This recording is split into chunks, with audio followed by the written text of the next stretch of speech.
Today, we're diving into the mind of one of history's greatest thinkers, a man named Confucius. So let's start with a huge question. If you saw that the world around you was broken, how would you fix it? 2,500 years ago, one man thought he had the answer. And get this, it had nothing to do with power or money. To really get what Confucius was all about, we have to go back in time and see the world he was living in, because it was, well, pretty chaotic. So Confucius was born during a really turbulent period in ancient China. And he wasn't some philosopher just locked away in a tower thinking deep thoughts. He had real-world jobs, like managing grain supplies and livestock. This meant he saw firsthand every single day how greedy leaders and unfair rules were making life just miserable for regular people. And this brings us to the absolute core of his whole philosophy. He argued that you don't fix a broken society from the top down with new laws or bigger armies. No, he believed change starts from the bottom up. It begins inside each and every person. You have to build better people first, and that creates the foundation for a better world. So what was his master plan? What was this revolutionary idea? It wasn't a new government or a new law. It was education. He was convinced it was the most powerful tool for change on the planet. But for Confucius, education wasn't about cramming your head with facts just to pass a test. Not at all. He saw true education as building your moral character, developing a deep sense of duty, kindness, and respect for others. And this is where he was a total game changer. In an age where education was pretty much only for the rich and powerful, he opened a school that welcomed students from all walks of life.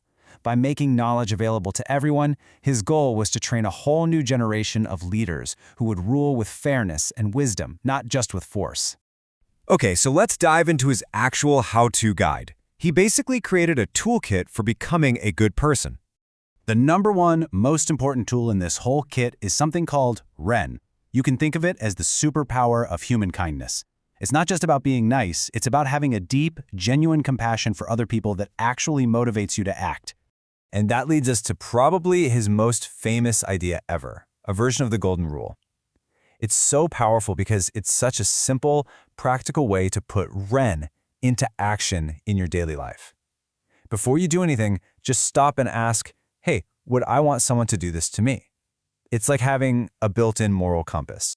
Next up, Confucius taught that a strong society is built on strong families. And the foundation for that was something called filial piety, which is all about showing deep respect and love for your parents and elders. His logic was pretty straightforward. If you learn to be respectful and caring within your own family, you'll naturally take those same values out into the wider world. So, if things like Ren and filial piety are about improving yourself, how does that scale up to an entire country? Well, let's look at Confucius's blueprint for building a better society. Confucius laid out these 5 key relationships that he saw as the very structure of society. Now, in most of these pairings, one person has a bit more authority. But, and this is super important, that authority came with a big responsibility to be fair, kind, and just. In return, the other person had a duty to be respectful and loyal. It was a two-way street. The only truly equal relationship, you'll notice, is between friends, which is built on mutual trust. So, what holds all these relationships together? Confucius emphasized the importance of li, which means rituals and proper behavior. Now, this isn't just about big fancy ceremonies. Li covers everything, from how you greet your neighbor to how you behave at the dinner table. These shared routines provide structure and are a constant, everyday way of showing respect for others. The ultimate goal of all this self-improvement was to become a junzi. You can think of a junzi as the ideal person or the perfect role model. This is someone who is motivated by what's right, not by what's going to make them rich or famous. For Confucius, these were the people who should be in charge because they lead by setting a powerful, positive example for everyone else to follow. So the big question is, did his plan work? Did it actually change anything? Let's take a look at his incredible, long-lasting impact. Here's the wild part. His ideas weren't even a huge hit in his own lifetime, but they went on to influence culture and government in China and all its neighbors for over 2,000 years. I mean, that is an unbelievable shelf life for a set of ideas.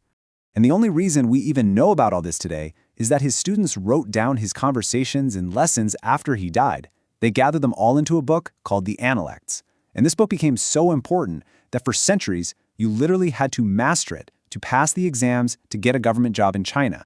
Ultimately, his philosophy became the official instruction manual for how Chinese society should run, shaping the daily lives of millions upon millions of people for generations. Its core values, like social harmony, respecting your elders, and the importance of education, spread all across Asia and are still incredibly influential today. His legacy proves that simple ideas about kindness and personal responsibility can genuinely change the world. It shows that one person's commitment to being better can create a ripple effect that lasts for thousands of years. So that leaves us with a final thought to chew on. Of all of these ideas, which one do you think our world needs most right now?